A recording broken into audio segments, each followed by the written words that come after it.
Now, the techniques that we have seen were primarily based on base filter, so different applications of base filter to perform localization.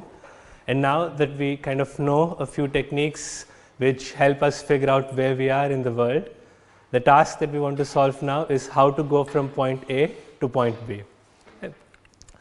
Okay, so before I start, I would like to give you kind of the overview of what we'll be doing in this lecture and also in general throughout the course. So if you think of the main paths, the things in the gray box here kind of represent what the robot has to do or plan, or they are basically the techniques that we learn in this particular course. So if you start from there, we saw in few classes ago how to make a map of the environment using the sensors. Once we have the map, then what we can do is to compute a trajectory on the map using some techniques which will tell us how to go from point A to point B. This will be the topic that we'll study in the next lecture. Right? So once, say, we have the trajectory, then the question becomes, how do I actually follow this trajectory?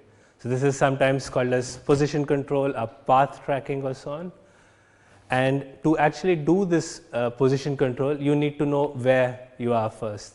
So this we have again seen some techniques. So we saw the EKF localization and the particle filter localization, which gives us an idea of where we are. So once we have this information, which means which gives us the information where we are, we know how the world looks like, and we know a trajectory in the world, so the path that we need to follow. Then we can go to that particular, we can follow this path, or we can go to a particular position in the world. Right? Then if we go even below, to go to a particular position, you must command your motors to, for example, rotate a certain amount so that you reach a particular position. Right? So this is called as motor control. And you could go down and down as much as you want till the hardware level, but we'll primarily focus today on these two techniques. So how to reach a position or how to follow a path, and a little bit about how to control the motors themselves to actually reach this position. And so there's another way or a paradigm in which one could think of the whole setup. It's usually called as think, act and sense. So what you see in the gray box here is the thinking part. So it's the computation part that one needs to do. The red part here is the act part. So actuators, these could be motors, these could be arms of the robot or whatever. So this is the part which moves physically in the world. And then you have the green part here, which is the sense part. So once you've made an action, once you've made a movement, can you figure out what was the movement you've made using some sensors, right? And they all interact with the physical world. So if you take the example of a car in an urban environment, you ask the motor to rotate. This means that the motor rotates, and then you move in the physical world using whatever the kinematics or the dynamics of that car is, right? This means that if you ask the motor to go with a velocity of 10 kilometers per hour for 1 second, you move a certain amount of distance in the physical world, and then you can use some sensors to figure out how much you actually moved. So you could use a laser scanner, a GPS unit, IMU, whatever sensor you have to actually sense this. So in this way, it's kind of a loop where you think, you perform the action, then you sense, and then you think again. So this is sometimes in the literature called as think, act, and sense paradigm. Right? So let's start off a little bit with this level. So how do we actually control the motors themselves? Right? One of the most popular kind of motors is what's called as the DC motor. It's also one of the simpler motors. DC stands for direct current, and probably all of you have seen this motor somewhere or even built one in your school. So the basic idea is like this. So you have a magnet, and if you have a current carrying wire inside a magnet, the wire experiences some force, and you could use this force to get the a rotatory motion. So if you think of this example here, you have a magnet, a north and a south pole. So there will be a magnetic field from the north to the south pole. And then what you do is that you put a coil inside the magnetic field. So what you see here inside is a coil which goes around, and then the ends of these coils, you attach them to a battery. So basically there's an electric current flowing through the coil. And since there's an electric current in a magnetic field, it will experience a force.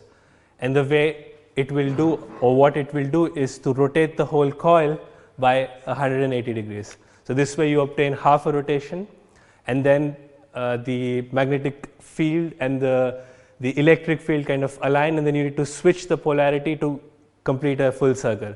Doesn't matter how it works, so the idea is the following. So you put in some current, the magnetic field and the electric field basically helps you convert the energy into a rotatory motion. So essentially motors are transducers, which means they convert one form of energy into another form of energy. In this case, they convert electrical energy into mechanical energy. Right?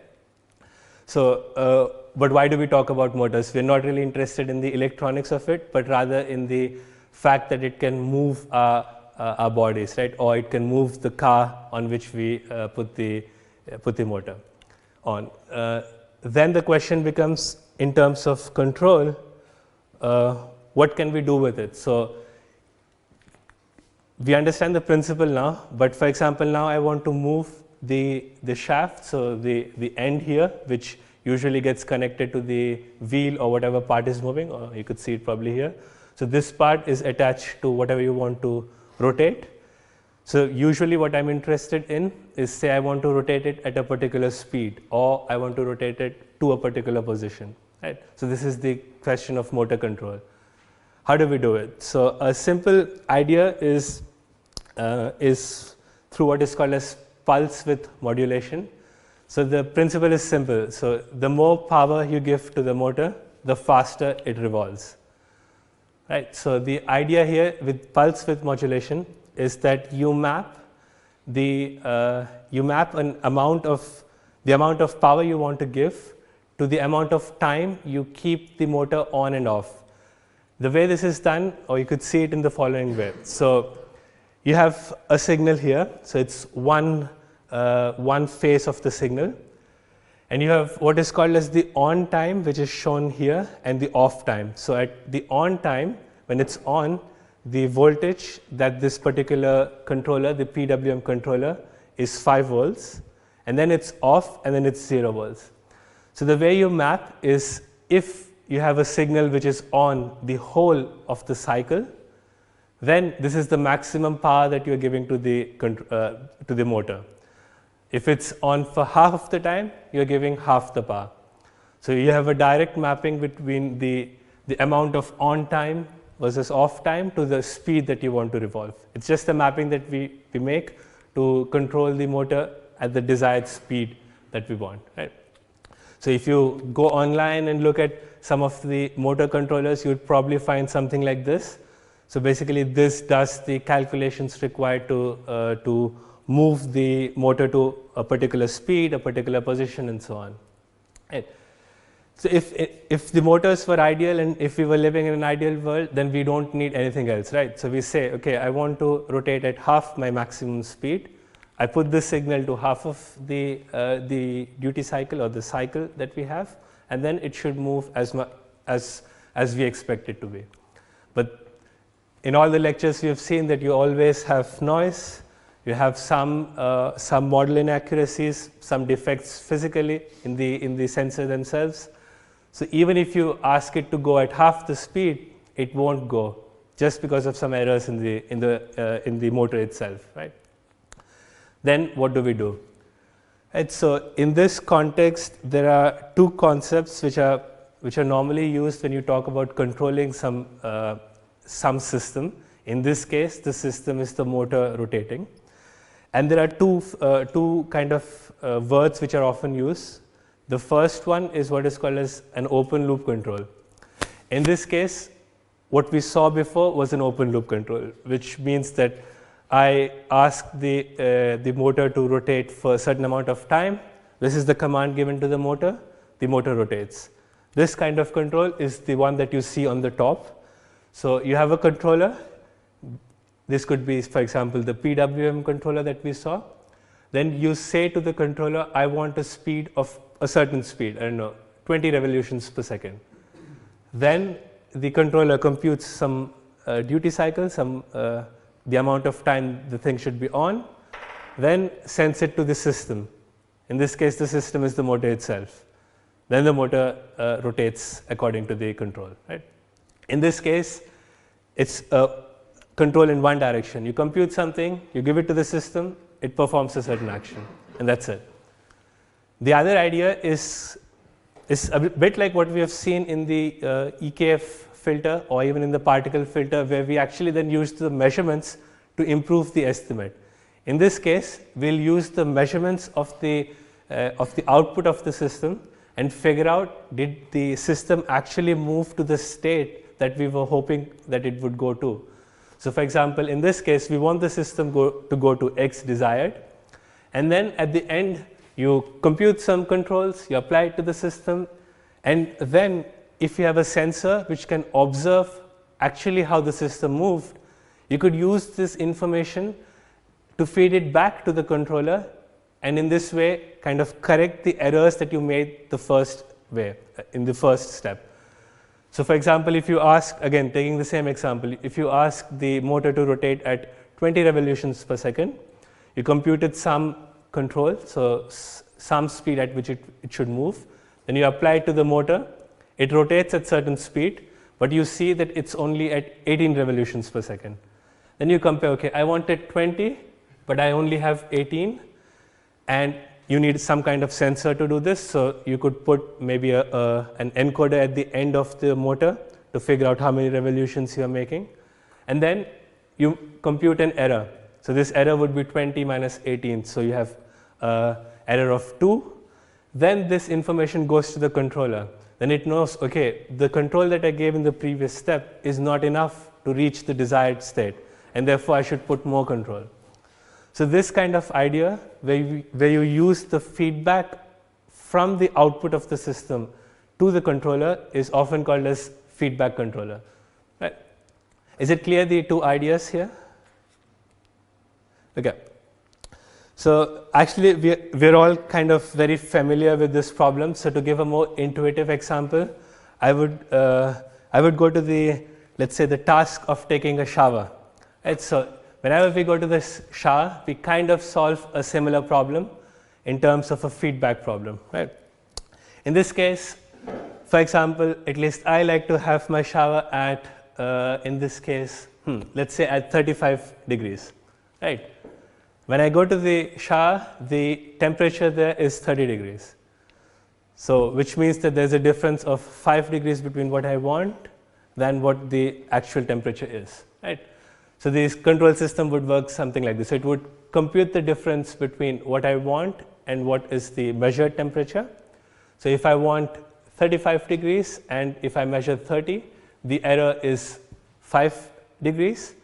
Then what's the control? So the control we have in the shower is this, I don't know what it's called, the handle which you can move to either add more hot water or more cold water. This way you can change the temperature of the water that's coming out. Right? So if you move to the left, I guess it adds more hot water. If you move to the right, it adds more cold water. And in this way, you provide a control to the system, which then drives the system to mix water in a particular way, and then again, in the next step, you measure what's the temperature, and you keep on doing this. Right?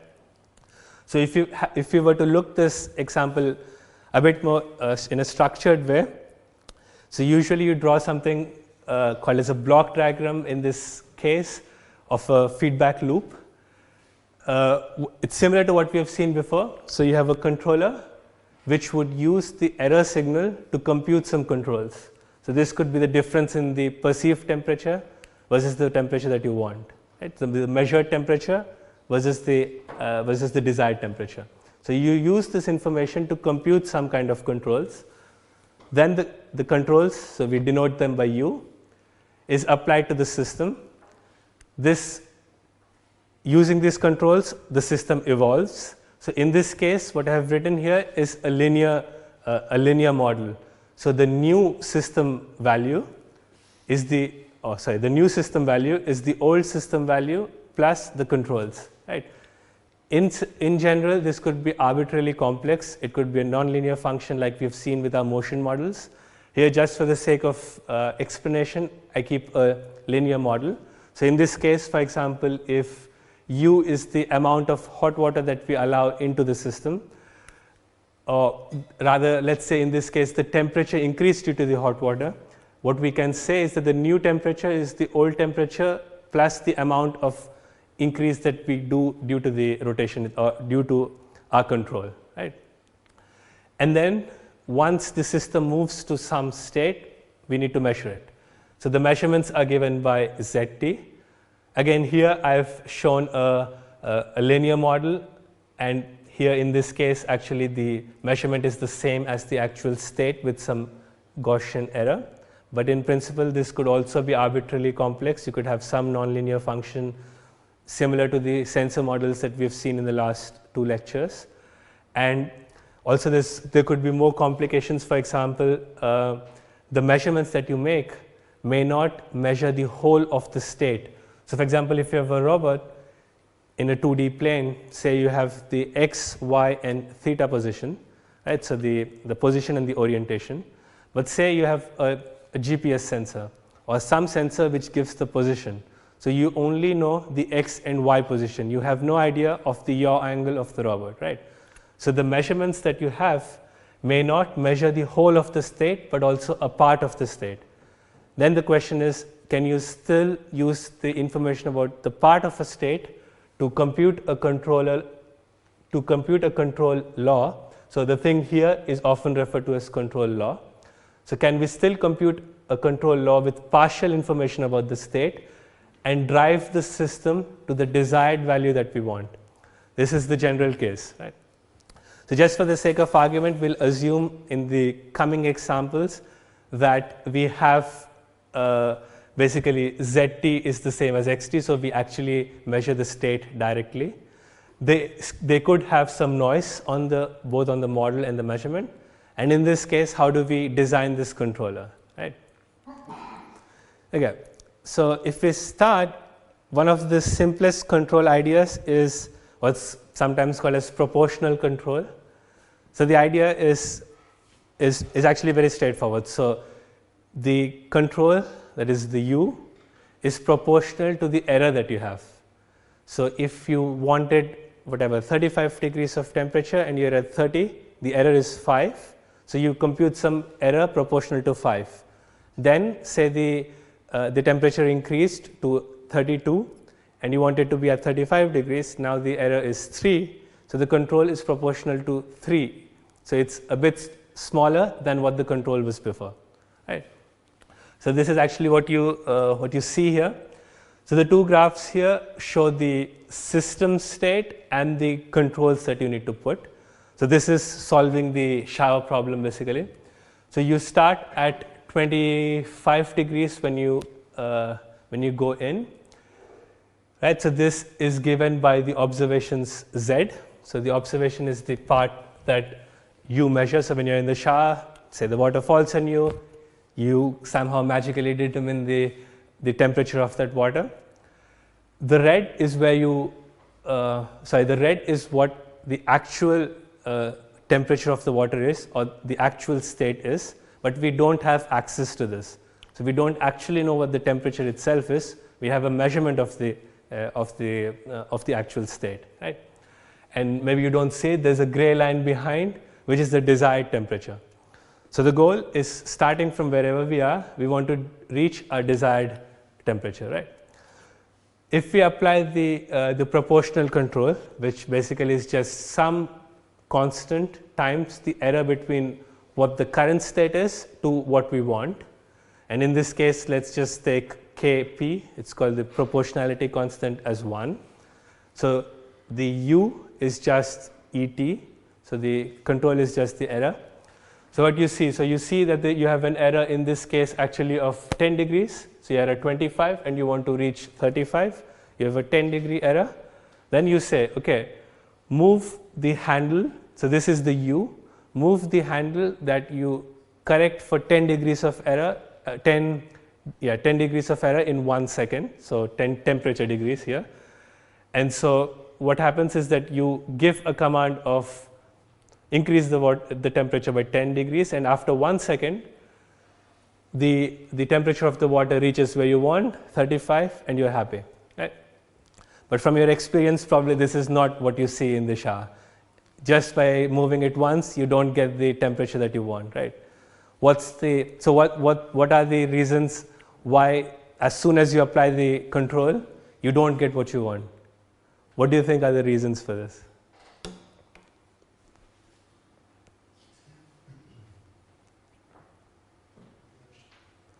Yeah, so there is some amount of inertia in the system, in the sense that even if you ask the system to mix some more hot water, there is some time which is involved to mix the water with the current water to make it hotter, right? So there is a certain lag in what you command, so when you command to when it actually changes the state of the system. What else could be the problems? So why don't you get, I don't know, an instantaneously good shower?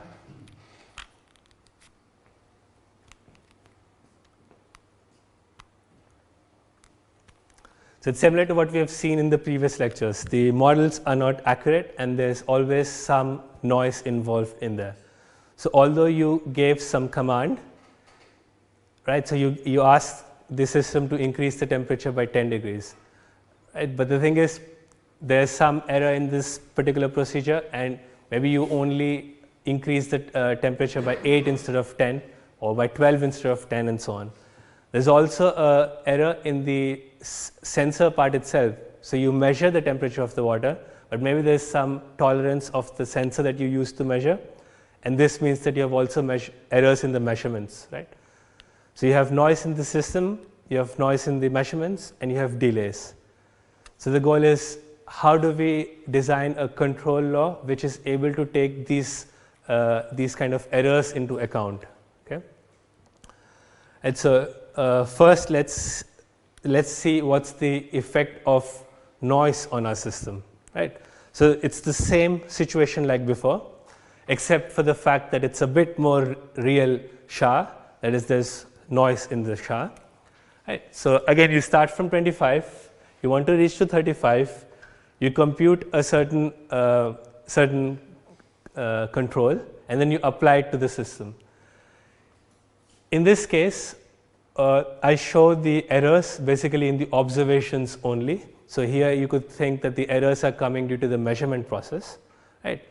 So although the temperature may reach your desired temperature, the temperature of the current water would reach the desired temperature, but since there are errors in your current measurement, you don't know that you actually reached the desired state. So what this would mean is that in this case, for example, whatever at time t equal to 1, the water did reach 35 degrees, but since there was an error in your measurement, you only perceive it as, say, 34 degrees, you apply more control. So you apply some control, ideally you should have reached where you wanted, but you underestimate your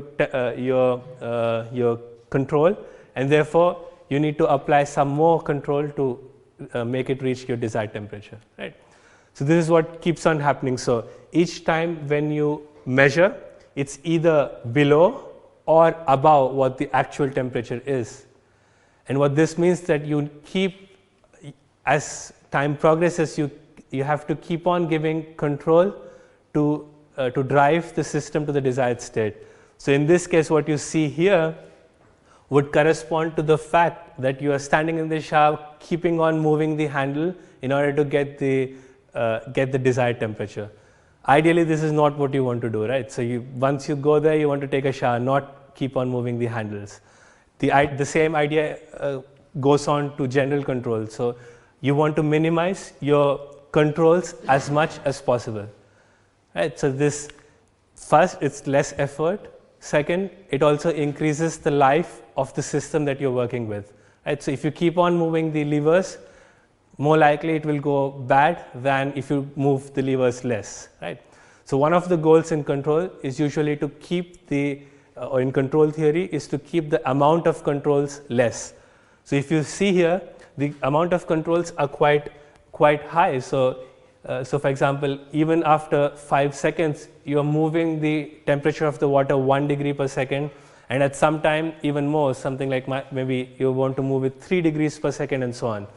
So in the presence of noise, just using a proportional control seems not very effective, right? So you have to keep on moving the control, right?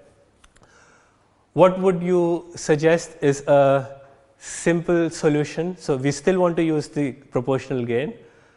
What would you suggest is a solution that the amount of effort that you put or the controls you have is smaller? What can you do to make the controls smaller?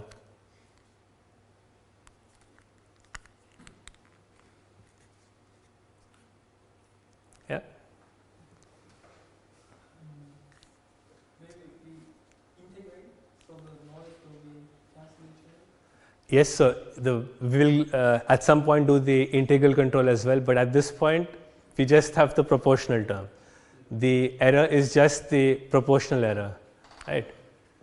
So if you look at the formula, there are just two terms, right? So the control law is just consisted of some scalar, some scale, and the error, right? So since we can't change the error is what your sensor perceives anyways. The thing that we can change is the gain. So these scales are also called as the gains. What we can play with is the gains, right?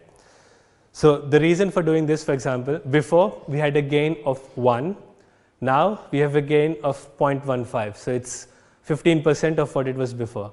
So what we are saying now is that don't apply a control directly, or don't apply the control as 1 times the error, but only 15% of what the error is, right?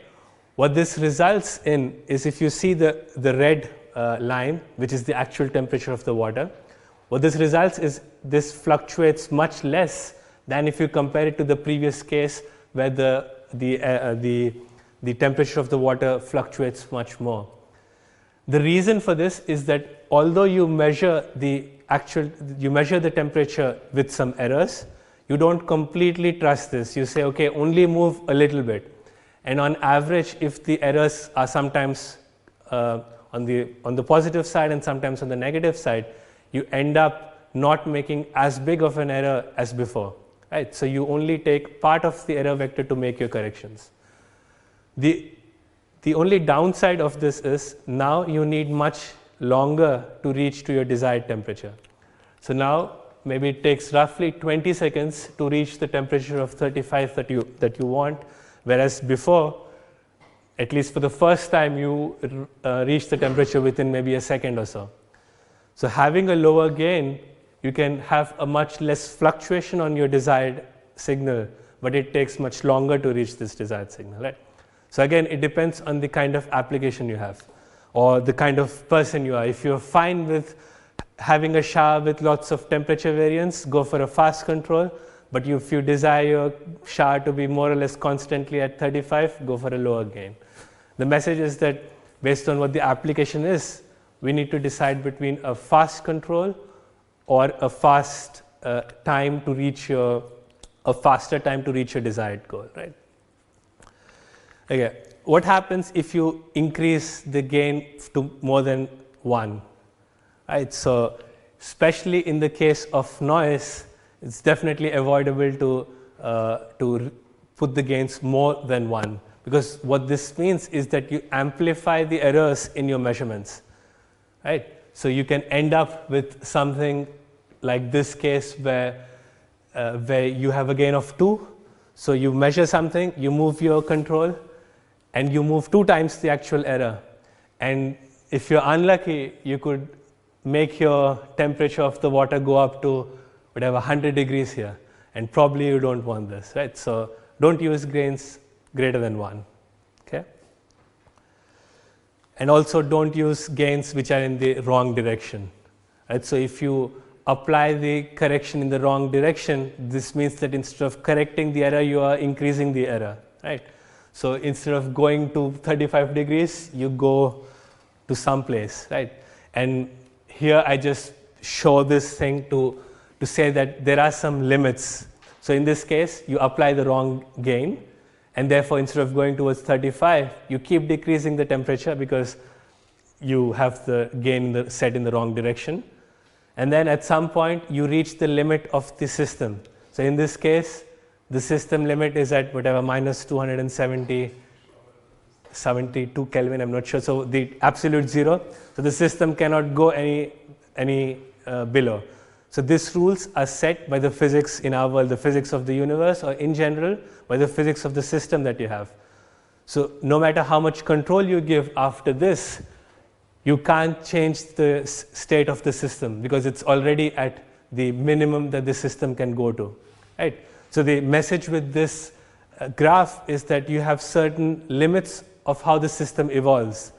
So when you reach these limits, no matter what amount of control you put, you can't change it just because of the physics of the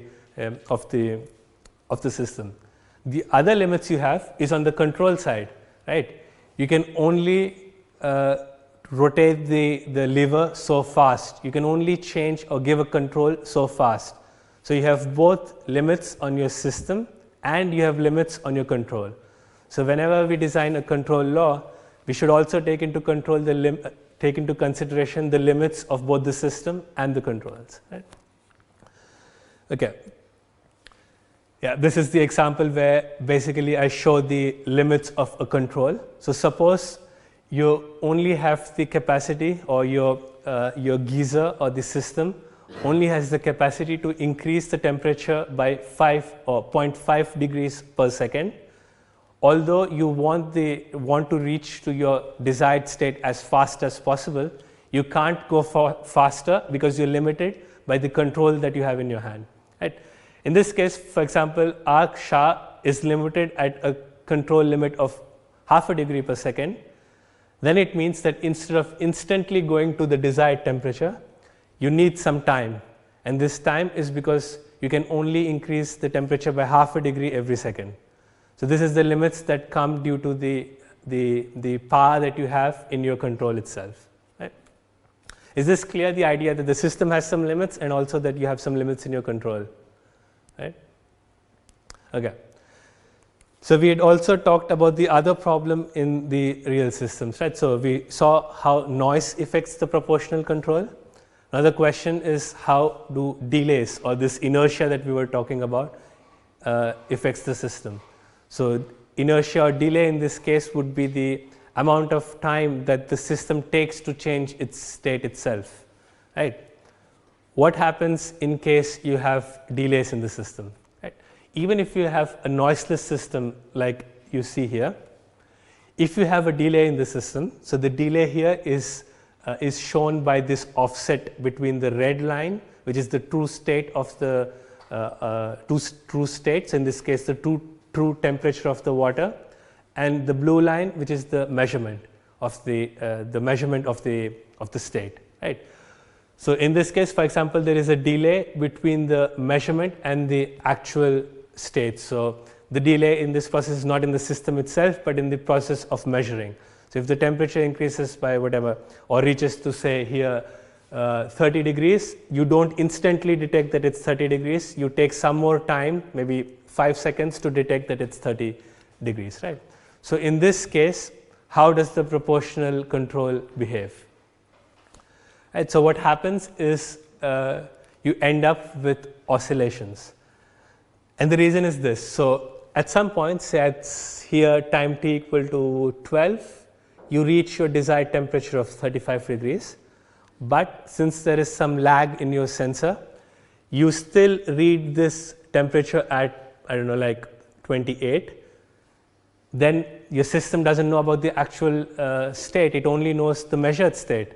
And it thinks that it's at 28 degrees, so I must move 7 degrees more.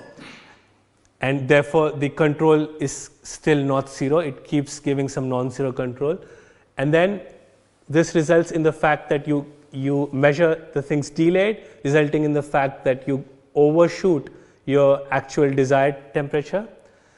And then you again recognize much later that you actually overshot the desired temperature, and then you need to apply a control in the other direction to remove the the excess temperature that you put into the water, right?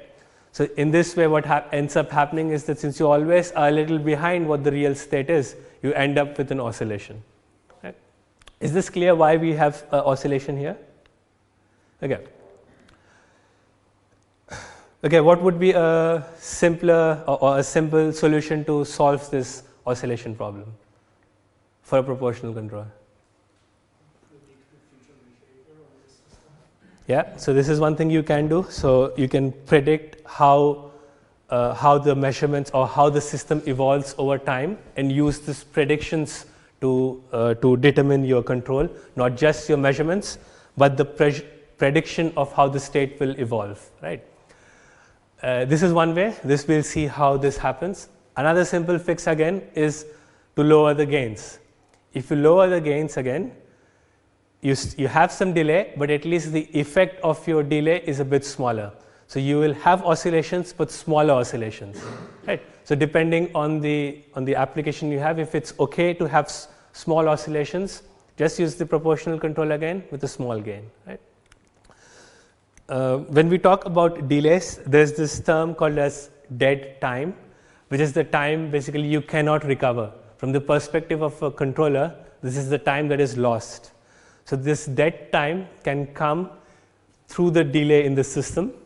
So this, for example, in our shower case would be the amount of time it actually takes for the water to increase its temperature when you mix some new hot water. So this is the delay in the system process itself. And then you have the delay in the sensor itself. So you have some sensor which measures the state, and then this is also delayed, right? So say in our example, you have a 1 second delay in the system. So it takes 1 second to increase the temperature like you think. And then there's a half a second delay in the sensing part. So it takes half a second more to detect that it's a particular state than it actually is, right? But for the controller point of view, it doesn't distinguish between a system delay or a sensor delay. For it, it's just receiving the error signal, and it doesn't really know where this delay is coming from. So this concept of dead time basically says that you add up both the delays, so in this case 1.5 seconds, and then the controller just knows that, okay, there seems to be a 1.5 second delay between what I command to do and how the state evolves, right? So now the idea that you suggested, so how can we counter this delay, right? One way that, like you said, is to predict the future of the system, right? This means that we need to have a model of how the system evolves. So in our case, in our shower case, we just said the system evolves linearly. So it's the previous temperature plus the amount of temperature that you add by moving the lever, right? So this is a prediction of the system that you have. You didn't measure anything. This is our guess of how this geyser or the heater works, right? Similarly, in the case of a mobile robot, say we have a kinematic model, so which gives us the information of how the robot moves given a particular command, right? So this is the model of the system that you're trying to control, right? The way this works is the following. So what you see here, this idea is called a Smith predictor. It's often used with systems that you have delays in. What you can think of is the following. So you have the real system, which is this system with the delay, right? And then you have the delay-free model. This is the mental model of how the system evolves. So this is whatever you study the physics, and then you come up with this model. One way to fix the, let's say, the inaccuracies in the system itself is, let's say, okay, I don't care what the real system says. I don't want to measure anything from the real sensors. What I will do is I will just connect the error signal or the controller to my model of the system, so how I think the state should evolve, right? So this will tell me a predicted measurement. One way is just use this predicted measurement and use it as the input to the controller. So you apply some command, then you check with your mental image of how this system should move, and then check, am I moving the way I should move? And then just control the system this way. This is one way to kind of avoid the fact that you have a system with delay, you have some sensors measuring with some errors and so on. Right? But the problem with this approach is often you don't have a very good model of how the world works. So maybe the heater does some more stuff that we actually don't know. Right? So there is still some gain if we actually measure from the system and use these measurements to correct it. Right? Then suppose now we bring back the actual system in there. So the controller not just sends its control to this fake model, but also to the real model. So the real model makes whatever it moves the system to a new state. You measure it, and then you use the measurements from your delay-free model. Then you need an idea of the dead time. So you measure, say, empirically what's the dead time of your system. Just propagate it through the dead time model and then compare it with the current actual measurement. So what this means is that you have a current measurement, say this is the temperature at time t, but then you expect that your system has a delay of say 1.5 seconds. What you then do is that, because you know that there's a delay of 1.5 seconds, or you guess approximately that there's a delay of 1.5 seconds, you say, okay, if I just remember what the temperature should have been 1.5 seconds ago, which can be predicted by your model, you compare the current temperature versus the temperature that you predicted it to be. And then you use this signal you send this signal to the controller, and then the controller kind of has an idea of the delay now. So overall, the idea with this predictor is that you have an idea of approximately what the delay in your system is, and you have a model of how the system works. If you have these two information, you can compensate for both the errors and the delay that happens in the systems. Right? So if we see how this works in our case, there's a delay in the system, and then the goal is to have to reach our desired temperature as smoothly as possible. Right? First, in this case, let's assume that we know the system dynamics completely, and we also have a perfect model of the delay. In this case, since you know that, say, for example, the delay is 1.5 seconds, whatever you measure at time, say, t equal to t, you know that this corresponds to the measurement at time t equal to t minus 1.5. You make this correction, and then this way you reach the desired state like you were before. Right? But the problem comes if we overestimate or underestimate the delay. Right? Suppose the actual delay in the system is, say, 1.5 seconds, but we overestimate this thing, and we now think that the delay in the system is 2 seconds. Right? This means that we have first of all a wrong model of the assumption, and then we are off by half a second. This ends up in the similar case like we saw before, where there is a delay between what we measure and what the actual state is, and this again leads to kind of oscillations in your measurements and in your true state, and it takes much longer to reach to the desired state than you would want. Right?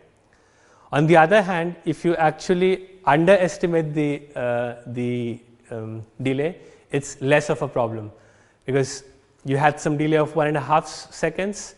You assume that, okay, there's only a delay of 1 second. You're still off by half a second. The worst thing that could happen is that you're half a second behind the true state always, and therefore again you end up reaching your desired state a bit later than you would like to. Right? So in case you want to use the Smith predictor, usually the suggestion is that you underestimate, or at least you use underestimate of the actual delay that you think that there is. So the way this is done in practice is that you collect some data empirically. So you go, for example, to the shower, take 100 showers, and then you know every time, okay, what's the delay in the system. So with experience, you learn the delay in the system, and then you use this to use this in your delay model, right? So if you do some experiments, get this delay parameter, it's better to underestimate this so that at least you don't end up in oscillations, right? Okay, is it clear what we've seen till now? So we've seen a proportional control law. So just use the errors in the system to move the system to where we want. And then we also saw a couple of tricks to deal with the delays in the system and the noise in the system, right? Okay, if this is clear, then we move towards the towards our next problem, which is, or to basically apply the concepts that we saw here to the problem of position control, right? So what's the task of position control? It means that currently the robot or the car is at some position x. You want it to take to some other position x desired. What should be the controls u to make this movement from x to x desired? This is the task of position control. It's the equivalent task that we saw before with the temperature. The temperature was at 25, we want to take it to 35, it's also a kind of a position control, right? In our case, you could think of it the following way. So if you have the car which needs to go to the goal position, if you were to manually control this car, what would be the commands that you would give on the joystick here so as to move the car from its original position to the goal position? Is it clear what the task of a position control is? Okay. Then once we know what the task is, we need to understand how the system evolves, right? So we'll consider a very simple model. We'll consider that the car can be approximated as a point mass, and it has a position x and a velocity x dot. Right. This is what governs the system evolution. So how over time the state of the car or the state of this point mass changes, right? And we'll consider a 1D example. So this guy just moves in one dimension in this direction. So if we know this, then we can write the system model as the following. So the new position of the car is nothing but the old position of the car plus the velocity times the amount of time, the amount of time that passes in between, say, two steps, right? In this case, for example, it's 1 second. So your new state could be the old state plus the velocity times 1. Right? If you know this, you know how your system evolves over time. Right? What you will see in the next few slides is the following chart, following two graphs, where on the top you see the position, so the actual position of the point mass, and the blue thing here is the desired position. So in this case you are at rest, so you are at 0, 0 with so you are at 0 with a velocity of 0, and your goal is to reach to 1. So this is the task that we want to solve, right? Okay, so it's a mistake. So x naught should be equal to 0. So you start at 0, and the desired state is x equals to 1. So there's a mistake in the in there. Right? Okay, and what you will see on the bottom here are these controls that we give so as to move the point from its initial position to the final position. And I'll explain later what the different colors mean. Right? So the position task, just to make it clear, is to reach to the desired position, which is x des is equals to 1, and our goal is to find the u's, that's the controls, to move the point from where it is to the desired position. Right. So what we'll first see is what happens if we just apply this idea of the proportional control, the p control that we saw. Do we actually reach the position or not? Right. Again, so the p control was kp, so this proportional gain times the error, right? So your control that you would give to your car would be some gain times your current position, your desired position minus your current position, right? So in our case, we were at 0 and we wanted to go to 1. So basically our control is gain times 1 minus 0. So this is our control that we're given. Right? So what happens? The red is the true state. So let's see what happens with the red one. Right? So we start at 0. We compute some command, and slowly we see that it moves to 1. But then we also observe that it overshoots this, and then undershoots and overshoots and undershoots. It kind of oscillates around the desired behavior. Can somebody guess why this is happening? So although we said, okay, we want to go to the desired position 1, we are at 0, it computes something. We expect that our car should move from position 0 to the position 1. Why does this not happen?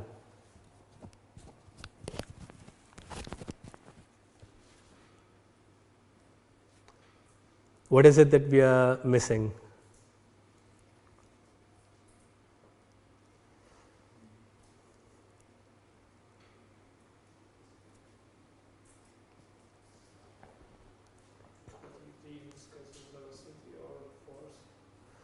Yes, it's in the correct direction. So it's actually the velocity. So what happens is, in this graph, the blue line here actually shows the velocity.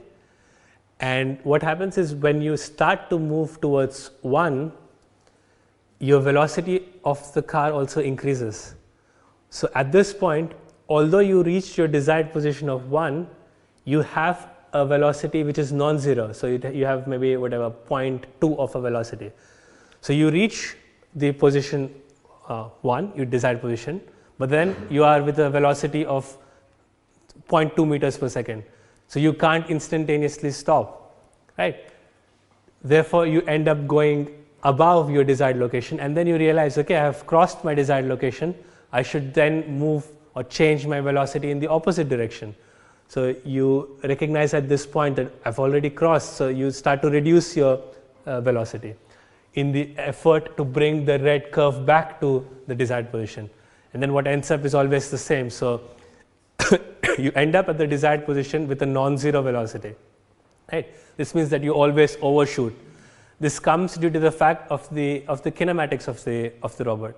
In the shower case, this was not the case. So if there we assumed that if the water reached the temperature of 35, there is no velocity of the temperature which increases its further, it stays at 35. But with this example, with the point mass moving around or the car moving around, it has this velocity.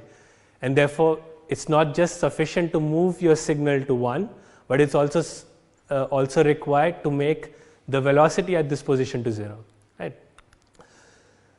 So with this, the idea of a derivative term comes, and therefore the controller is sometimes called as PD control. P stands for the proportional part, D stands for the derivative part.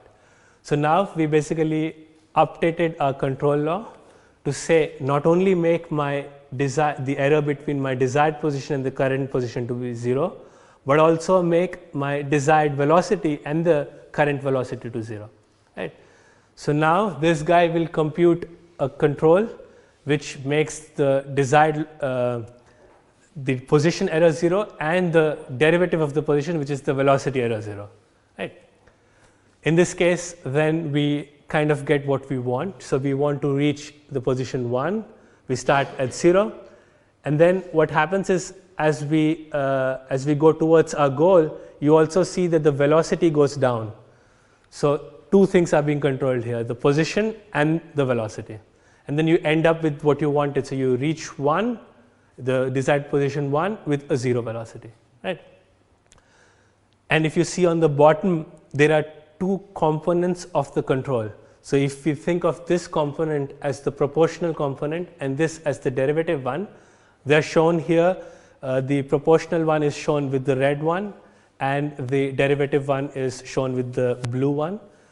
So this is the components that's coming from the error due to the position error. This is the component that's coming due to the velocity error. And this green, the dark green that you see, is a combination of these two. So in the end, to the car, you give this guy, but it has two components, one coming from the position error and one coming from the velocity error.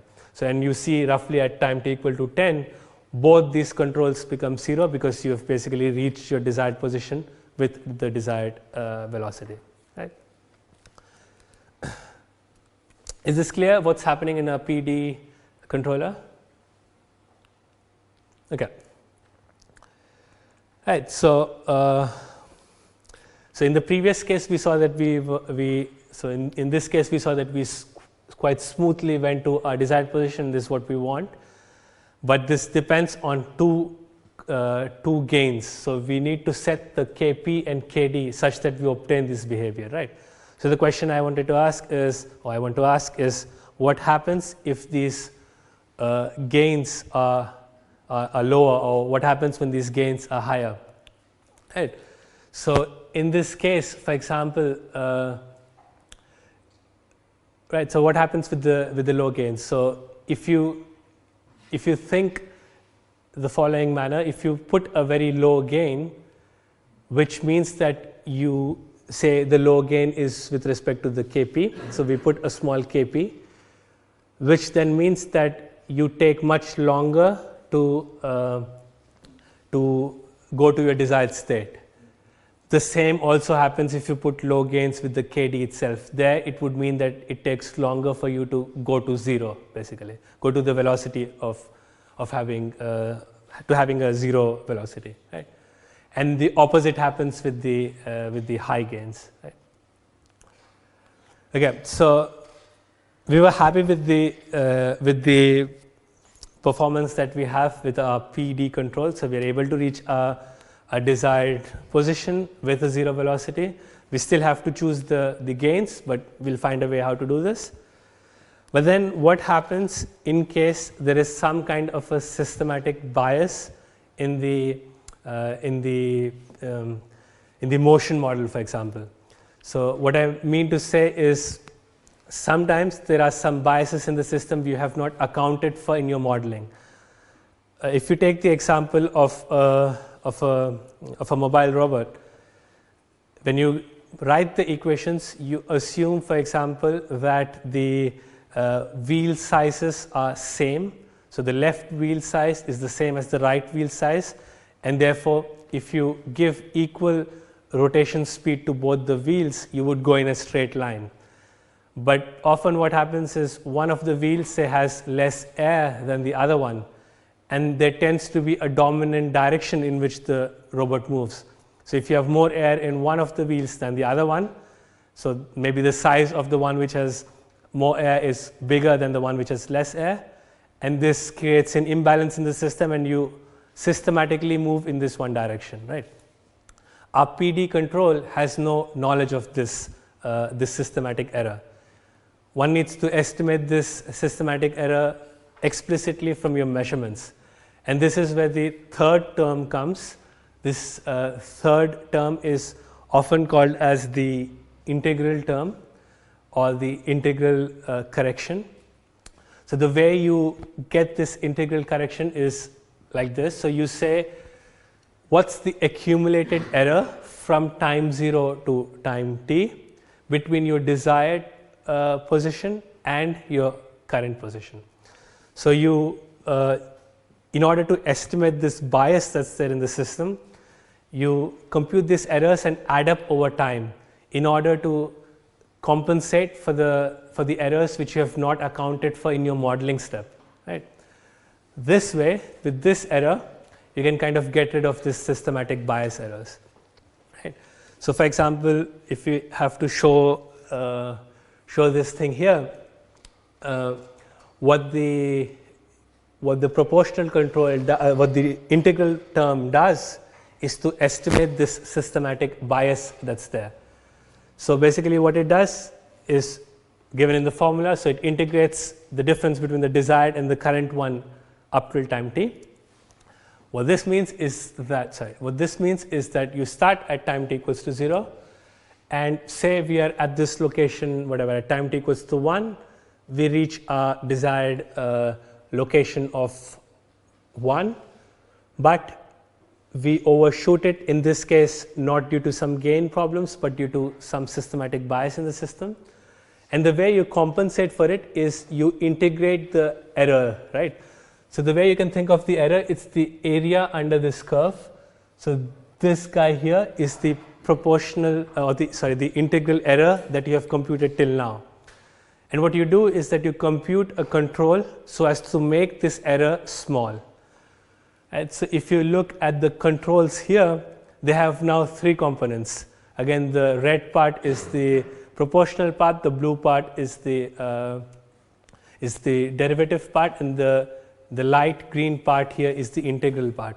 So now you have some component of the control to compensate for the systematic bias. So you're able to 1, reach your position, 2, reach your position with 0 velocity, and 3, compensate the biases that are there in the system without having to explicitly model for them, right? Again, it's the same formula that we saw before. So what we, the system that we develop now, the controller that we develop now, is called as a P, I, and a D controller, just because it has these 3 terms, the proportional, integral, and derivative term. And this kind of works quite well for the steady state systems.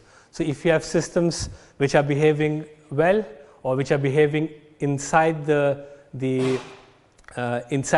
limits that you actually design them for, you're fine with it, and then you are able to control the system in the way that you want. But often what ends up is that you may end up in situations where you end up with a kind of a phenomena called as the wind-up effect. This often comes due to a limitation in the controls that you have. So, for example, you want to reach a position. Your control says move 5 meters per second to reach this position, right? If you had an ideal actuator, an ideal motor, it would give you this 5 meters per second, and you would execute this motion. But the problem is when you actually use, let's say, a real component, a real motor, maybe the limit of the motor is just 2 meters per second, right? Although you ask the motor to move at 5 meters per second, it can only do 2 meters per second, right? What this ends up doing is that because there is a mismatch between what your controller thinks the motor can do versus what the motor can actually do, the integral term that we saw before adds up these errors over time. And then this results in this problem called as wind-up effect. We'll see in a few minutes how this effect can be corrected, right? Okay. So I'll skip the details of the wind-up effect, and we'll see in a video coming up how this actually looks like, right? So just to summarize, what we have looked at is a simple scheme to control the motion, or for solving the task of a position control, to move a point mass or a car from point A to point B, taking into account the kinematics of this system, right? And we introduce 3 terms: the proportional term, which computes the difference between the desired position and the current position; a derivative term, which computes the error in the velocities; and an integral term, which computes some systematic bias errors, right? Given these 3 terms, our goal is that we should reach our final position as accurately as possible, right? Is it clear roughly what a proportional, integral, and a derivative control does? Okay, so I have a kind of an interesting video which describes this phenomenon. So this is basically a setup where we see the effects of the P term, the D term, and the I term, and see how choosing different values make the system move to the desired position in different ways. Right, so, okay. So the task is like this. So you have a motor, and the motor has a shaft attached to it. So what you can control is the rotations of this motor. What this guy did is he attached a bar with an arrow at the end, and the goal of this position task is to make this arrow go to the center of the scale that you see here. So this is the position task. move the shaft or move the motor such that this arrow aligns with the center of the scale there, right? And he does a bunch of experiments, and we'll see what these do. Right. So now what he does is just a proportional control, right? So there's just the Kp term. So there's a difference between, it's just considering the difference between the desired and the current location, and uses this to control the motor.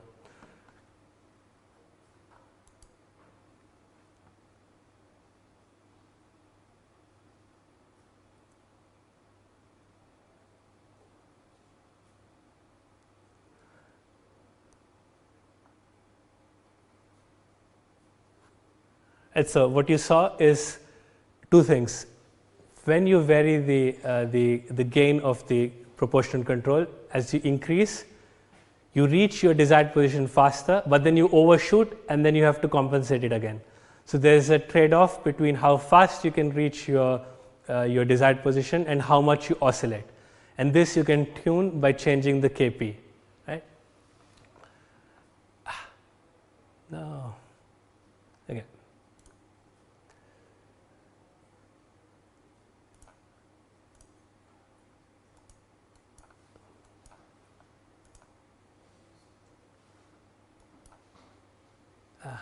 Yeah.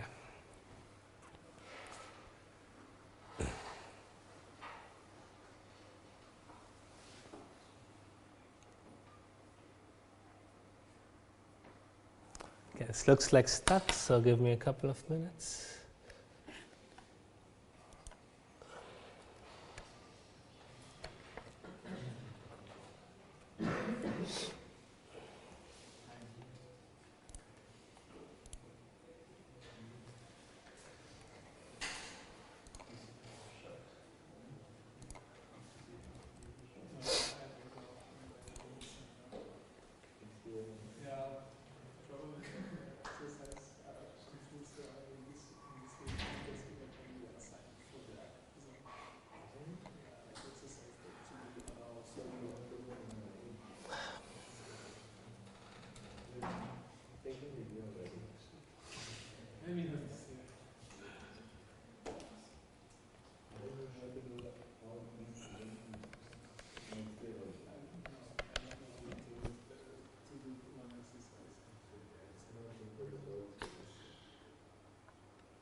Okay, now I let the video play. Apparently, it's difficult to stop and run it, and I'll try to comment while it's going on. Right? Again, the same task. So to reach the center of the scale there. So now he tries with a Kp of 200, and then there are two things. One, there is this what he calls the steady state error. So it's the error to the desired location. And when you increase your Kp, you reach your desired location, but you have the oscillations, right? And the more you increase the gain, the faster you reach your position, but the more oscillations there are. And so now he makes it even more. It's 1,000, and it's even faster how you reach, but more oscillations as well. Right. So now it's the same idea. So oscillations basically correspond to this velocity term. So he adds a derivative component to it, and then the oscillations are less now. Right? And you are quite close to the desired position that you want. And this remaining error is this idea of the bias that we saw. So you need a integral term to take care of this bias that we have. Right. So if you use the integral term, you should always get back to the desired position, and to counter the bias. Now what he does is to put all the three. So you have the Kp, Ki, and Kd, but then he observes that it doesn't reach where it should reach, and this occurs because of this problem of the wind-up problem. So there's only so fast that the motor can do, and you have this wind-up problem. Then he writes some wind-up code, he says, and then now he uses both the Kp, Kd, Ki in the wind-up, and you reach the position that you want. Right. Now, just for fun, I guess he tries to control the system at different rates, right? So first he does at 100 hertz. So the controls are given to the robot at 100 hertz, right? The problem here is that the system dynamics is much faster than 100 hertz. You're only able to change the dynamics 100 times per second, but the system moves much faster. So the way to do this is if you have the capacity, if you have the computational resources, make your computations even faster. So now he does the computations at 800 hertz, and you get a very smooth movement. So you move to your desired position smoothly, without any oscillations, without any steady state error, right? So this is the goal usually in a PID controller kind of task, right? Does this video help a little bit to visualize these terms, the Kp, the Kd and the Ki? Okay, so if we now put this idea into the scheme that we saw, the architecture that we saw at the beginning, and we saw this idea of the frequency of controls, right? So if you look at the control architecture or the control sequence in our system, basically there are multiple levels at which we control. We have a control at which we compute the trajectory. So as the robot moves, it needs to compute a trajectory every time to figure out where it should go, right? So this is also a kind of a control problem. One way to say is that, okay, this is a control problem, but the speed at which this control problem changes is not so much. So maybe I just need to compute a new trajectory once or at 0.1 hertz, right? So which means every 10 seconds I compute a new trajectory, right? This is control problem at the level of planning and computing where to go. Then if you come down one level, say this is the position control. The trajectory says follow this trajectory. The position controller says go to this position. Maybe this controller needs to be a bit more accurate, and therefore you do this position control at 10 times per second. So it's a different scale at which you do the control. And then finally, when you decide where you want, when you control the whole robot, you need to command the motors themselves to move, right? This usually needs much higher frequency because the motor errors are at a much smaller scale, or at a scale of a few milliseconds or so, and therefore to control the motors themselves, say you go for 1000 hertz. So 1000 times every second you correct the motor velocities, right? So this kind of approach is often taken when you design control systems, and it's what is called as a cascaded control, right? Because you have cascades at different levels. You have a higher level planning at 10 times one time every 10 seconds. Then you have a position control 10 times every second. Then you have a control of the motor which is 1000 times every second or something like this. In principle, if you could think of it, you could say, I want to control my actuators or the motors directly using the information from the trajectories. This is in principle possible. So you say, I want to follow a particular path. So I don't know, there's a straight line, and I want to follow this straight line. One way to do it is this cascaded approach, which says, okay, I find out some positions on this. So for example, if this is the path you want to follow, I sample some positions on this path. Then I run my position control to go to each of these positions. And then to go to each of these positions, I should control my motor in a certain way. This is the cascaded approach we saw. The other approach is, I don't know, directly using the trajectory information to move the actuators. You say, okay, I want to follow this trajectory. I don't care how you go to a particular position. I don't care how you plan your path. Just make me follow the trajectory. Then you can link directly the trajectory to the actuators, but then the whole system becomes more complicated because you have multiple multiple segments coming in. You have the planning coming in, you have the position coming in there, and you have the motor control coming in here. But in theory, it's possible to do also control directly to the task you want.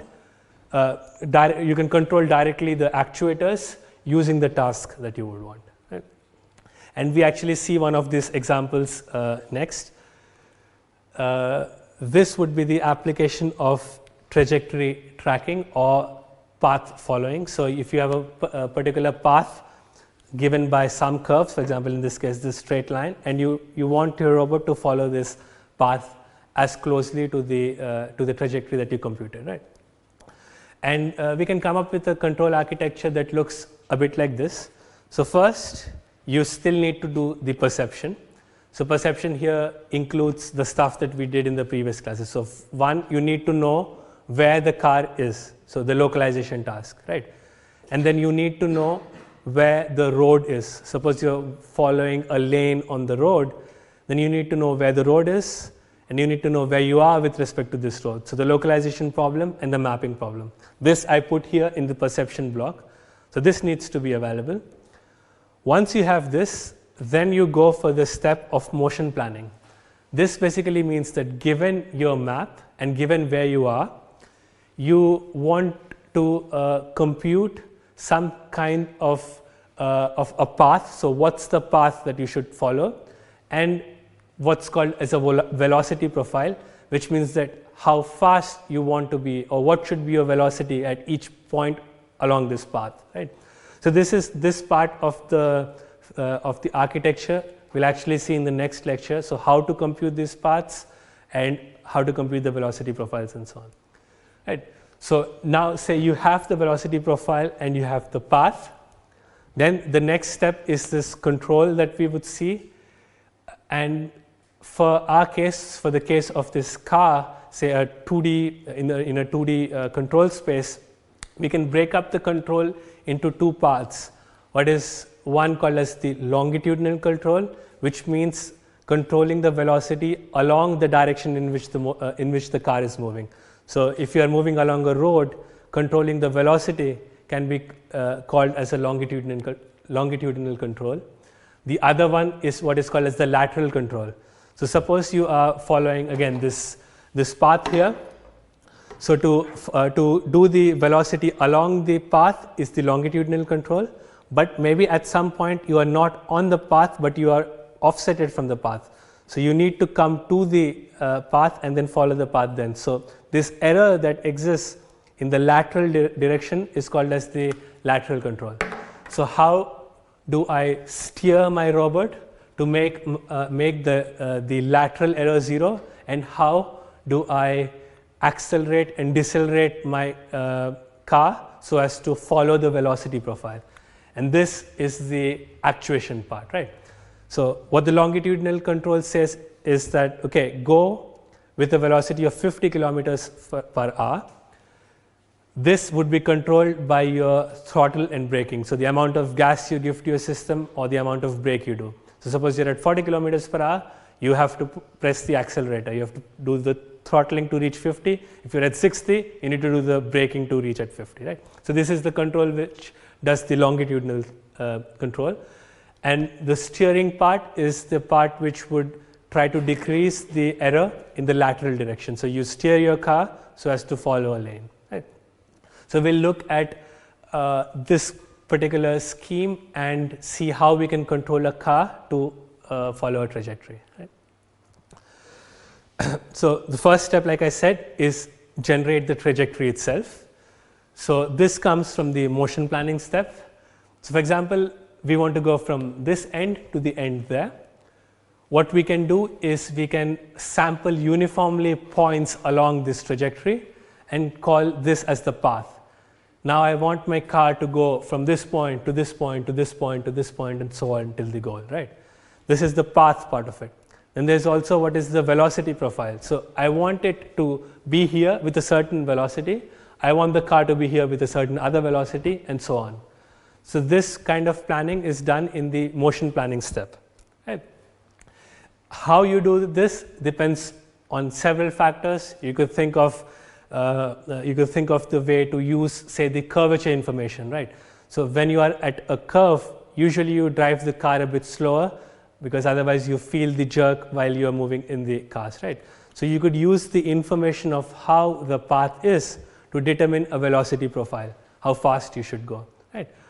Or when you drive in a city, this is also kind of regulated by the rules. So if you are on a road which has a maximum speed of 30 kilometers per hour, you should not create a controller which goes more than 30 kilometers per hour.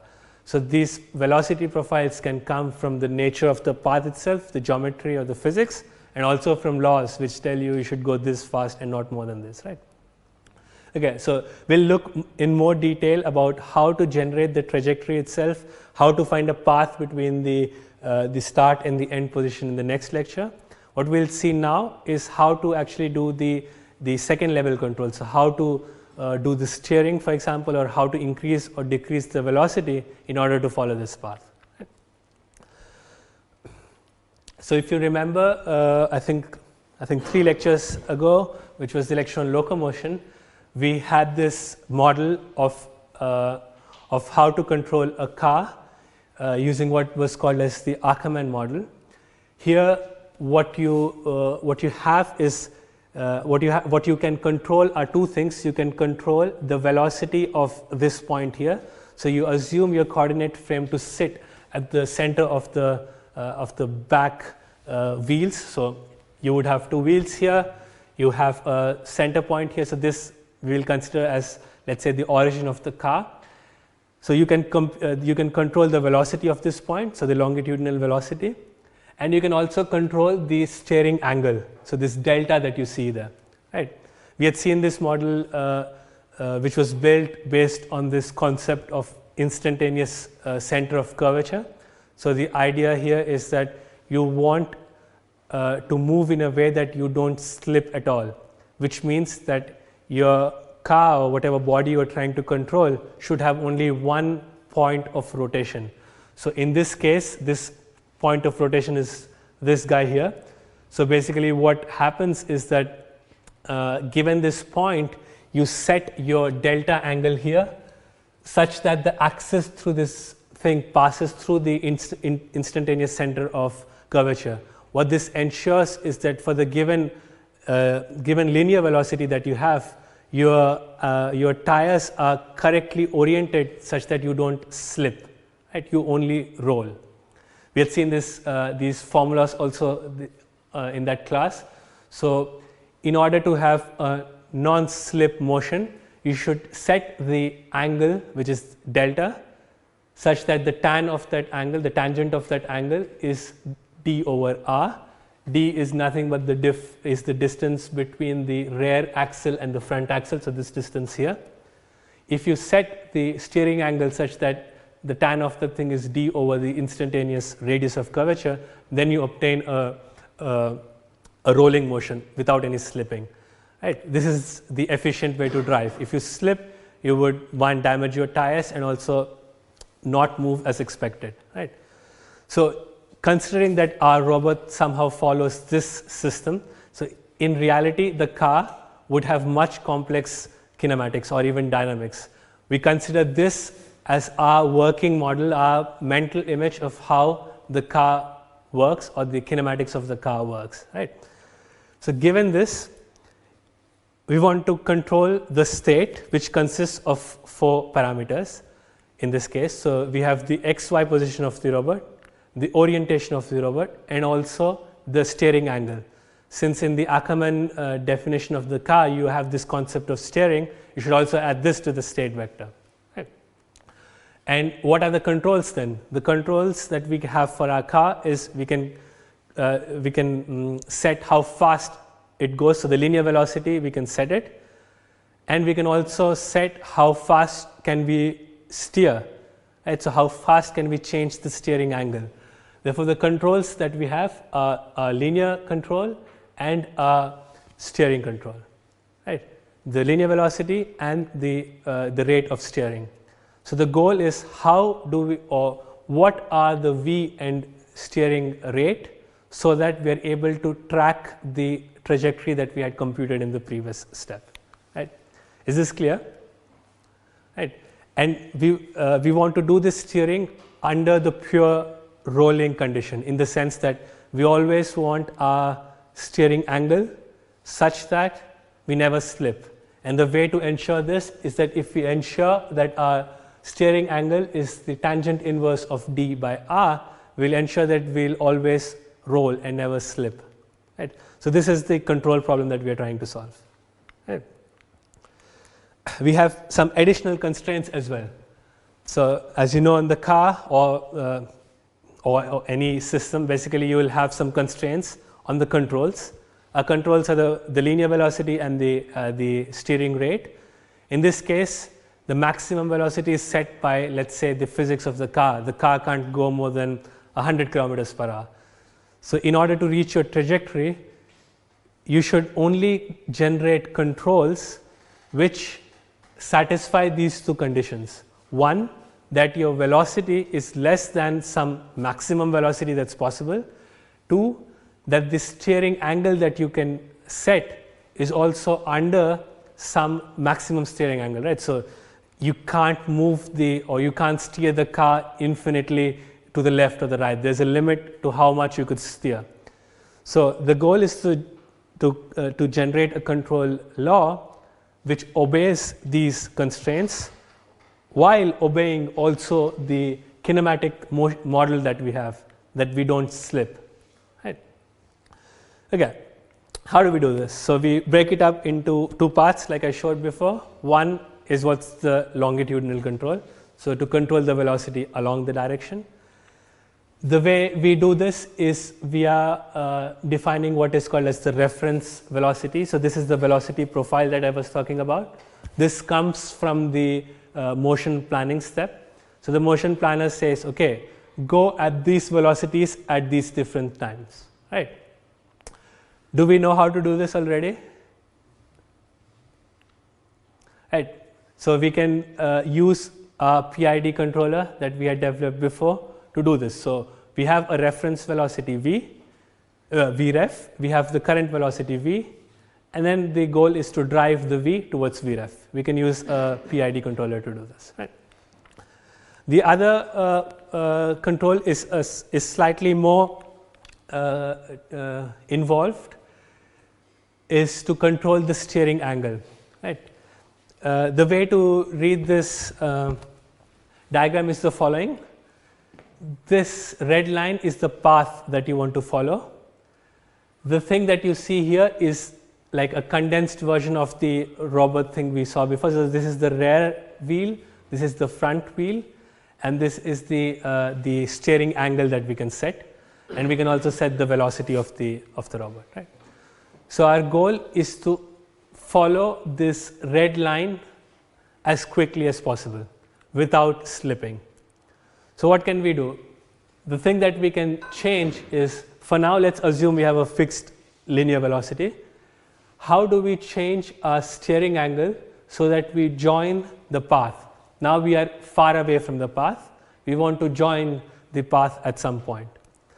So there's this control idea, which sometimes also called as pure pursuit idea, which basically uses the geometry of the path and the kinematics to figure out a law, and the law is given here. So in the end it says set your steering angle such that it's the tangent inverse of some term. We'll see how to get to this term. Right? So the idea is like this. So if you set your steering angle to some angle delta, which means that you would then follow some circular trajectory which is shown here in the dotted line, and you would intersect it at some point on the path. Right? So what this controller says is that it says, okay, I will join the path, but I will not join it immediately. I will join it after a distance of LD. This distance LD, which is the distance from your rear wheel to the path.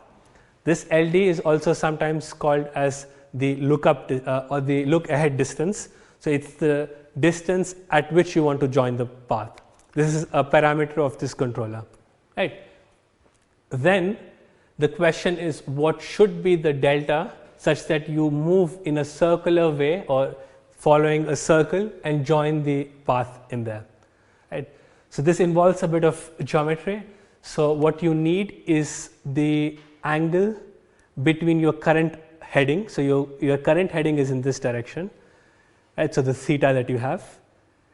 The angle between your current heading and the point on the path that you actually want to join.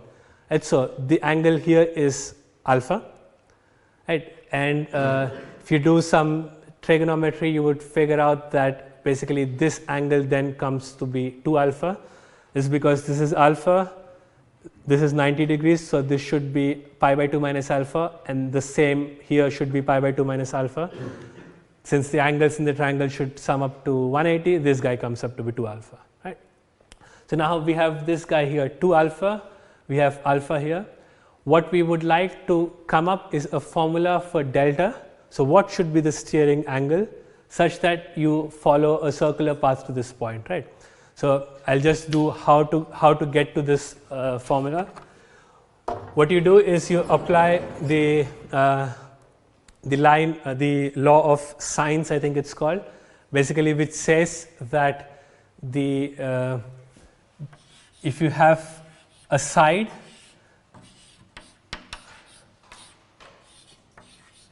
this ratio, so the side by the length of the side, so in this case this LD here,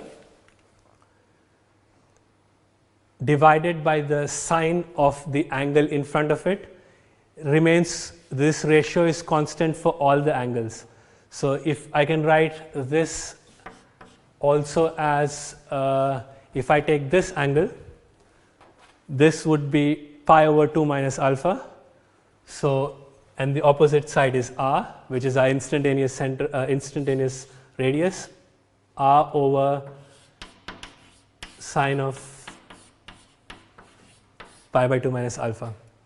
So this comes from the law of sines, so from trigonometry, right? And if you go ahead with this, so sine of pi by 2 minus alpha is what? Is cosine of alpha. And then sine 2 alpha, I hope you remember from the school trigonometry, is the same as 2 sine of alpha multiplied by cos of alpha. Right? And then you can get rid of cos of alpha from both of the sides. And then we can get, let's compute the term 1 over r, because it's the curvature. So we can get 1 over r. So if you want 1 over r, which would be 2 times sine of alpha divided by LD, right? So we have a term for 1 over r, and yeah, okay, and you plug this in this formula. So you want your steering angle to obey this particular law, and therefore you have the term 1 over r. If you replace it here, you would end up with this particular formula. Now you know how to set your steering angle, right? But if you look at our control law, what we wanted to actually set was not just the steering angle, but actually the rate of steering angle, right? So the way we can do this is to compute to compute the differentiation of this numerically while you implement this, right? Okay, so last video, and then you're free to go.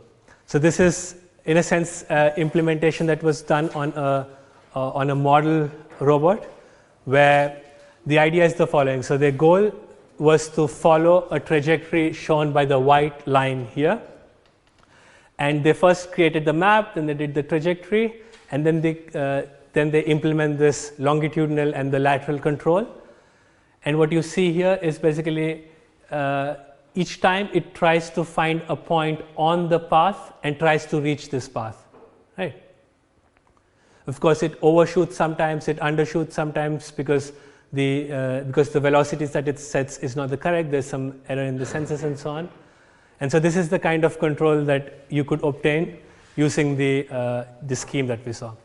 we had looked at an example of how to use the PID controller for controlling the Ackermann type of car along a trajectory, right. So, now we will look at some more advanced techniques, what is out there to control different kinds of systems to achieve different targets.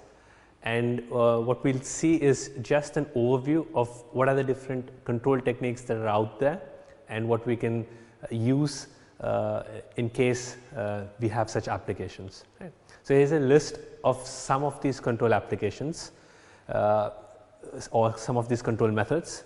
So, on the top you see the optimal control and then linear quadratic regulator. So, these are two kinds of controllers which try to find an optimal solution for the control problem. So, they treat the control problem as an optimization problem, and the goal is to find those controls which optimize certain objective function.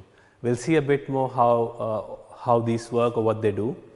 Then we have this idea of robust control, where we want certain guarantees on the fact that if there is a certain amount of noise in the system or there is a noise in the actuation itself, how does the overall system characteristics behave, right. So, we would like to have some kind of guarantees even in the presence of certain noise in the environment and in the sensing. So, these type of control methods are usually classified under robust control methods. Then we have another kind of control method which is often called as adaptive control, where over time as the system evolves, some of the system parameters may change, and the idea of the adaptive control is to be able to capture this change in the system parameter and use it to form a control law. And there is also a really interesting kind of control technique called as fail-safe control, where the controller tries to guarantee that even in the presence of some failure. So, in some failure cases we are able to find the or to define a control which would ensure that the system kind of at least degrades smoothly, right. And there are many more techniques, some learning based techniques and so on. So, in this part of the lecture we will just look at what these mean, what can be achieved using them, and see a few examples of these guys in action. So, if we start off with the optimal control, the way optimal control works is that it poses the problem of computing the control as an optimization problem. So, what it says is that I will define some cost, right, give me the control which reduces this cost. Right. Then the question that we can ask is how can we define this cost in a meaningful manner. So, one of the ways would be, what do we want to minimize with using this controller? Do we want to minimize the steady state error? Do we want to minimize the controls that are required to reach the steady state, or do we want to minimize some kind of a combination of these two measures, right? So, this is the area in which optimal control works, and if we were to go on a bit more into detail, a particular kind of optimal control is what is called as the linear quadratic regulator. So, this is a particular format in which, or a particular kind of the optimal control in which the system evolves linearly. So, the system kinematics or the system propagation is linear. If this is the case, then we can define a quadratic function which defines the cost, and then using this cost one can find a control which minimizes this particular cost. And the nice part about this particular regulator or controller is that if the system dynamics is linear and the cost is quadratic, then there is a closed form solution for many problems, and it gives a nice a way to implement this regulator. So, the important aspect of this controller is to define a quadratic cost function, right. And the way we define the quadratic cost function is shown here. So, you have the j which represents the cost, and this cost is a combination of two terms here. One term comes from the cost of the value of the state itself, or you could think of this as the difference between the state to the steady state error. So, in some sense this particular cost penalizes how far away we are from the quadratic term, and this term on the right penalizes how much controls are needed to reach this particular the particular control, right. In this case, for example, and we have these two matrices Q and R, which kind of weigh in how much the controls and the state and the control should figure in the overall weight of the cost, but also you have the chance to weigh different parts of the state vector itself. So, for example, if we take a 2D example, 2D car example where our state is given by the x, y and theta, for example, state vector, then, and in this case we will assume that the desired position at 0. So, this also represents the error to the desired position. In this case we can define a matrix Q which would be a diagonal matrix with some weights. For example, if I put a weight of 100 on the first two diagonal elements and say just 1 on the third one, what I can do with this is that I say that I am really interested in the fact that my x and y error are reduced, whereas I am not so much bothered about the error in the angle. Right. So, this way I can encode some information about what kind of a control law I want. So, in this case I want that control law which makes sure that the x and y positions are reached exactly, and I am not so much worried about the orientation of the robot. Right.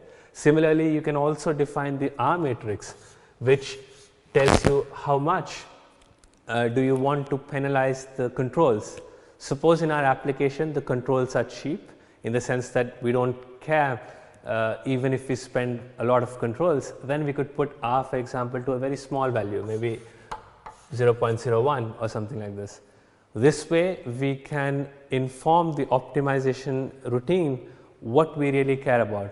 We care about certain aspects of the state vector or to go to 0, and we care that the controls that are required to achieve this is small. Right. So, in this way we can weigh between the two optimization terms that we have here, or the objective terms that we have here. Right. This particular scheme works well only for linear systems. So, if the system is not evolving linearly, then the controls that will be computed need not be optimal. Right. Then we can look at another form of control which considers the nonlinear control techniques. In this case, it's able, so these kind of techniques explicitly take into account the fact that the dynamics or the way the system evolves is not linear. Right. It may be having some nonlinear terms coming from the control or from the state evolution itself. Right. Our example of the kinematics of a Ackermann car are actually a nonlinear system. There are some sine thetas and the cosine thetas involved there, which make the kinematics nonlinear. Right. The problem with having a nonlinear kinematics is that usually if you treat it as an optimization problem, the optimization techniques that exist are quite expensive, and in most cases there are not closed form solutions which you can use to obtain the optimal controls. So, in this sense, then one of the ideas could be we linearize the system, which we have done many cases in many of the lectures that we saw before. Whenever we had a nonlinear model, we linearize this model and then use the linearized model as an input to a linear estimator. Right. So, in this case we could do the same. We linearize a model, a motion model, the kinematics, and then once we have the linear model, then we can use the LQR. So, the LQR regulator which works, which is the optimal regulator or the optimal controller for a linear problem. Right. So, this is one way to see how or to solve nonlinear control problems. Another way which is quite popular is what is often called as model predictive controller. So, the idea here is that although solving the entire optimization problem may be expensive, but maybe we can solve a part of the optimization problem. So, for few time instance, and then use this as a solution for a given window of time. So, let me show what I mean by this. So, suppose we have a control u here, right. So, you have the time axis here, and let us also see how the state evolves. So, we have the time again and the state. So, our goal is to drive the state, for example, which is starting from here to some desired state. Right. What we can do is that we divide up our time into chunks, and then I say I solve an optimization problem for a particular part of this time. So, this may be, say, in this window I solve optimization problem, and then whatever technique we use, it spits out some controls. So, for example, in this case it spit out a control maybe something like this, right. So, for a time horizon from 0 to say t naught, we do our optimization and obtain this particular control. Then what we do is that we pick out the first control that this particular optimization routine returned, and then only apply that control to the current state. For example, this may make it go to a point here, right. Then what we do is that we move our window. Now, our window is from here to here, right. Then we solve our optimization problem again. We might end up with a new control signal which may be slightly different, right. Since we are starting from a different state, we may end up with a control law which is something like this. Then for the next time instant, we pick up the control that is given for the next time instant and only use that to apply it to my current state and to move to a new state. And then you keep repeating this for each time instant by considering a moving window. So, this kind of controllers are often called as model predictive controllers, because basically we predict the effect of what the or we predict where the system would go, and then use that information to actually drive the system towards the desired position that we want, right. And the idea of the sliding window comes in because typically the nonlinear optimization techniques are quite expensive. So, it may not always be possible to solve the entire optimization problem for the entire time horizon. So, we basically break it into small frames and solve it only for these small chunks of time, right. So, actually I would like to now show you a small example where a model predictive controller kind of nonlinear approach is used to do really high dynamic turns, right. So, here is the example which was done by some guys at Stanford, where they basically control the car to make some very fast movements in a 8 pattern. So, first they go around this circle. So, as you can see, there is lots of skidding. So, we no longer have this nice condition of rolling, and the dynamics of the car are very nonlinear. And also, if you look at the controls, they need to be very aggressive to make such sharp turns. So, in order to be able to do something like this, we need to use some kind of nonlinear control approach. Linear approaches won't be able to deliver such strong aggressive controls which will make you which will let you do such maneuvers, right. Okay. So, the next on the list of the kind of controllers that we have is what is called as the adaptive control. And the idea here, the main idea here is that if there are some system parameters or some parts of the system model that change as time progresses, the idea is, can we track these parameters and use the new or the latest values of these parameters while controlling the system. So, one of the classical examples of this could be, let's say, an airplane which is going along some trajectory, and as time progresses it consumes the fuel, and the weight of the fuel itself decreases. As the weight of the fuel decreases, as the mass of the airplane essentially decreases, the way it interacts with the atmosphere around or the air around also changes. This means that the kinematics of the system itself is changing as the airplane is flying, and the kind of the techniques that adaptive control aims to develop is to detect these changes, maybe even estimate these changes, and use these estimates to get a better control law than if we were not to use this information at all. So, this is the idea of adaptive control. Figure out what's happening with the system, estimate the system parameters, and then use it in your control law. Right. Another idea that's quite popular is what is called as robust control. So, in this case, the idea is to design controllers which are able to deal with noise in a good manner. So, in the sense that our system model that we have may have noise, our measurements that we take may have noise.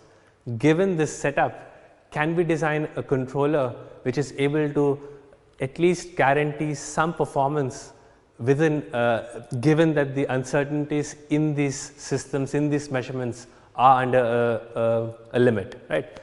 So, the area which deals with these kind of techniques is known as robust control, and these are quite popular these days, where especially in robotics, where often it's the case that the sensors and the system model itself are either too simplistic or have lots of errors in them, and the idea is to have a control law which is able to take care of these errors in the system and the measurements while tracking or while moving the car, for example. Right. The final idea that I will present here today is this idea of learning or control based on learning. So, if you go back to the system that we saw before, or the block diagram that we saw before, what we have is a system. So, this evolves in some way with respect to its previous state and the control itself. Right. This could be arbitrarily complex, right. And then we have the sensor which makes the measurements, and the controller which uses the measurements to compute some control law and drive the system towards a desired position. Right. But if we talk about systems which are very complex, we may actually not know how the dynamics of this thing works. So, for example, consider the air moving over an airplane wing. There are some models to explain how this flow is, but there are also lots of things which are unknown about this, and maybe it's not the best idea to use just the expert knowledge about the way the air moves around the wing, but rather actually learn it somehow from several simulations or several observations of how this effect takes place. Another idea where one could think of learning is that instead of the controller actually sensing or using the feedback from the system itself, what it can do is it can see lots of examples of how the robot is controlled in the past, for example, and then figure out a control law just using these examples. Or another setup could be a human operator, for example, joysticks a car around, and this way the controller can actually look at the human operator who is moving the car around and learn directly from these demonstrations, right. So, the idea here is not just to depend upon the system models that we have or the measurements of the sensor that we have, but rather include the idea of some experience. So, learn from previously executed controls or some demonstrations, right. We will look at a couple of examples of this. So, in this particular video, The idea is to learn to move the quadricopter along a particular desired trajectory shown here in the dotted lines, right. And then what happens is that the quadricopter is attached with some markers which is then being tracked by a Vicon system. So, as the robot moves, the system records how the movement is being done, and then it gives this information back to the controller. The controller then uses this information to see, okay, how my controls are affecting the final performance, right. And then over time the controller improves. So, this is for another desired trajectory, a more complicated trajectory which it is able to learn over time. Right. This is another example where an external disturbance is being added to the system, and initially the controller is not able to compensate for it, but after it gets feedback from the motion capture system, it now knows, okay, there is this disturbance, and now if there is this disturbance, how should I deal with it, right. So, what we have done here in this, or what the authors have done in this work, is not just execute a motion command or a control based on the model of the robot or just the feedback, but rather they are learning from their previous experiences and improve the control over time. Right. Here is another example where a particularly difficult task, in this case doing a parallel park, and doing a parallel park while moving backwards.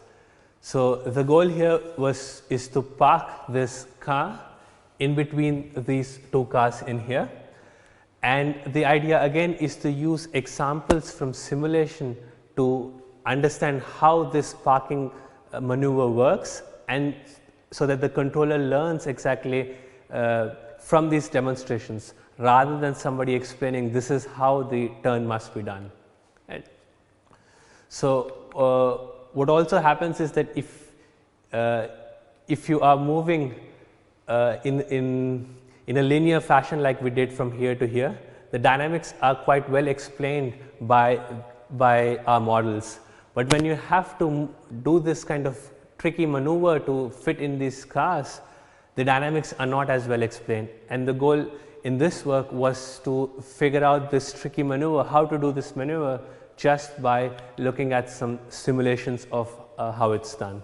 Right.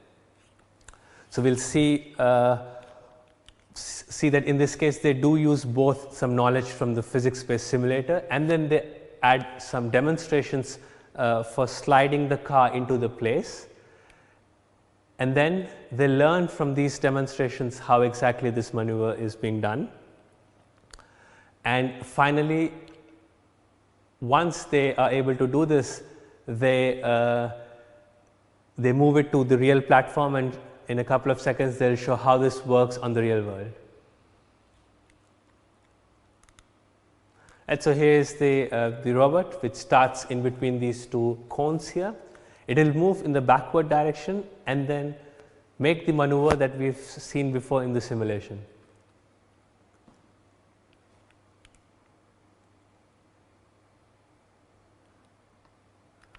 The robot starts to move backward, it reaches certain velocity and then performs the sliding maneuver to go in between these cones, which in this case are these other cars. Right.